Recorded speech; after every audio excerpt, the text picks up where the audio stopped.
Guys, I wanted me personally. I think that it was possibly a friend, but it's strange that they're not releasing that information. But they both made statements during interviews because you know why I think they're not releasing that information, because if they do, they're gonna automatically assume that that person has something to do with it, and possibly they already ruled that person out, so they don't want to release that information to the public and then have the public and the true crime experts online thinking that that person has something to do with it. So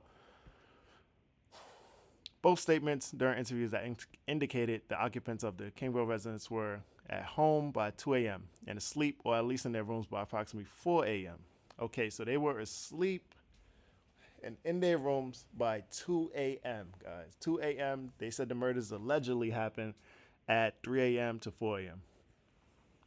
This is why the exception of Canoodle, who received a DoorDash order at the residence at approximately 4 a.m., law enforcement identified the DoorDash delivery driver who reported this information. Okay, so Kernoodle, Zezana Kernoodle, she received a DoorDash order at the residence at 4 a.m. Okay, so if the murders happened at 4 a.m. and she received a DoorDash order at 4 a.m., then that must mean that the murders possibly happened around 5, I'm guessing. So now DM stated she originally went to sleep in her bedroom. Okay, so these guys, DM and BF, their statements, these are the roommates who were alive at in the house. Those are the roommates that were on the first floor, on the east side of the first floor. They made statements to the police. They said that she originally went to sleep in her bedroom on the southeast side of the second floor. Stated she was awoken at approximately 4 a.m. by what she stated sounded like Goncalves playing with her dog in one of the upstairs bedrooms, which was located on the third floor. So Xana woke up at 4 a.m.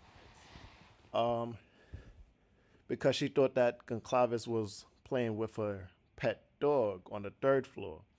Now, a short time later, DM said she heard who she thought was Goncalves say something to the effect of, "There's someone here."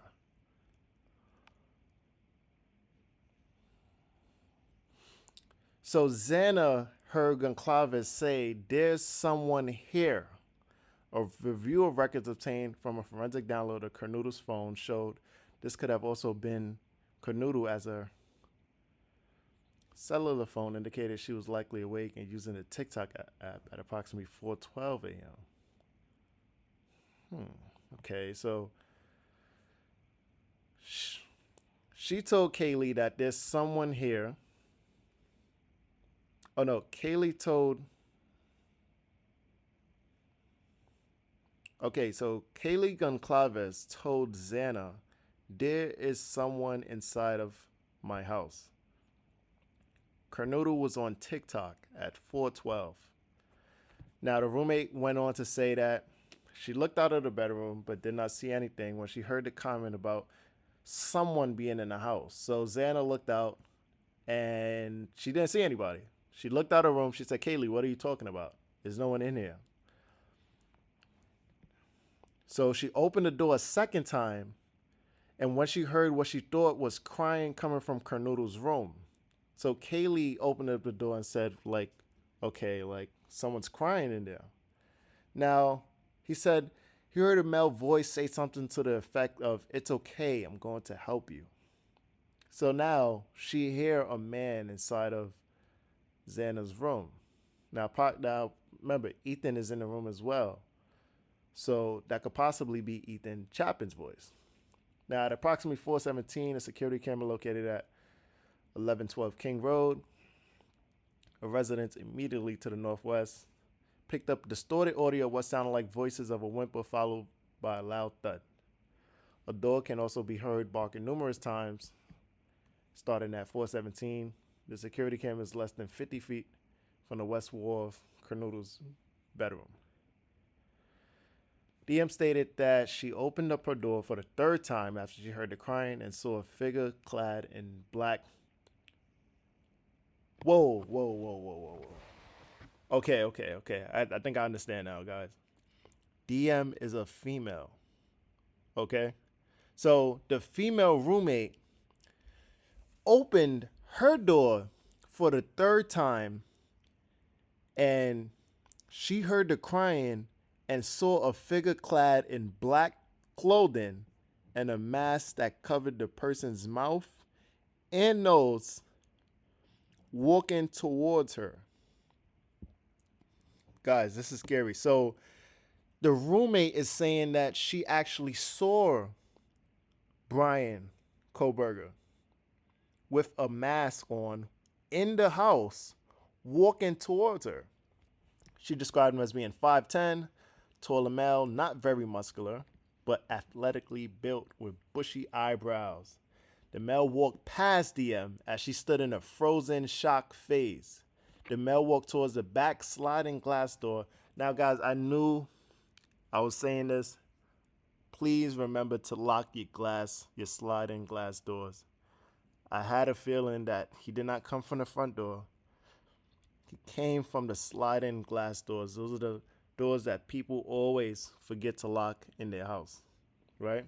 So the roommate saw this. She said she stood in a frozen shock phase. She was in shock, right? She probably thought that the guy was gonna hurt her. She probably thought this isn't right. It's 4 a.m. Why is this guy in here? I don't know this guy. He got a mask on. This is creepy. The male walked towards the backsliding glass door. She locked herself in her room after seeing the male, did not state that she recognized the male. This led investigators to believe that the murderer left the scene. Okay, guys, so DM, right, which is the female roommate who was on the first floor, saw when the guy was finished killing all four victims, made eye contact with Brian Koberger, right, allegedly, and saw him leave out through the back sliding glass door, right? So this is insane. This is crazy. All right, so the combination of DM statements to law enforcement and also review of forensic downloads of records from the two surviving roommates' phone and video of a suspect video as described below led investigators to believe the homicides occurred between 4 and 4:25. Okay, so in 25 minutes, this guy went in there and stabbed four college students. This all happened between 4 a.m. and 4:25 a.m., right? So during that process of the crime scene, investigators found a latent shoe print, which was located on the second processing of the crime scene by ISP forensic team by first using a presumptive blood test and then amino black, a protein stain. Okay, basically this is the chemicals that they use to pick up the DNA that they found at the scene. So they detected a shoe print. So they got the shoe print. It was a Vans type of shoe just outside the door of DM's bedroom. So they did have some DNA he left on the scene. They noticed what type of shoe he wore. And they also got a witness here. They got two witnesses. So DM actually saw the person and BF actually. Well, okay, so this to me is very strange that the roommates would call and say that someone passed out. I understand them locking themselves in a room, but it's very strange that they didn't call 911 at that moment. Possibly someone could have been saved if they had called 911. Maybe someone was bleeding out. We don't know exactly, but I'm sure they'll get into more details as we continue reading. So, as part of the investigation, an extensive search, commonly referred to in law enforcement as video canvases, were conducted in the area of King Road residents. Now, this video was to obtain footage, and so basically they got some footage and they collect numerous videos. After reviewing the footage, They found that the suspect vehicle 1 was observed traveling westbound in 700 block of Indiana Hills Drive in Moscow at approximately 3:26 a.m. and westbound on Steiner, Idaho State Highway at approximately 3:28 a.m. On the video, appears suspect vehicle 1 was not displaying a front license plate. Okay, so